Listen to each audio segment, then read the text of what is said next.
The fights over the future of classrooms got us wondering today about the teachers who will lead them and the new demands these teachers will face. Does it all add up to a growing teacher recruitment challenge? News Channel 5's Michael Williams went looking for answers. Teaching is an art, at least in this Florida Atlantic University classroom. I like the way that it's movable. Okay. It has a kinetic feel to it. Future elementary school teachers are learning how to teach art to youngsters. They also prepare for jobs that in Florida will demand of them new standards of accountability under the recently signed merit pay plan. Their pay will be tied to performance. Teacher tenure is eliminated for new hires in 2014.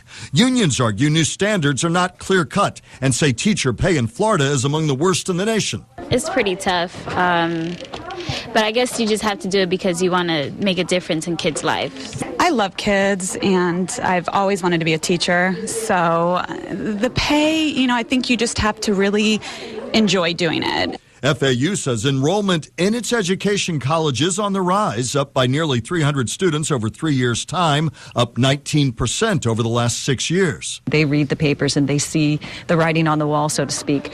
But they're more interested in committing and making a difference in the children's lives. If their careers were an art canvas, these students would paint them in bold, energetic strokes. For now, whether chronic low pay and uncertain new demands dull that picture is the question and the challenge ahead. I'm going to try to find a place where I'm happy student-wise and financially. And if it's Florida, fine, but if it's not competitive, you'll look elsewhere. Absolutely. And you won't hesitate on that. I will not hesitate to leave, unfortunately.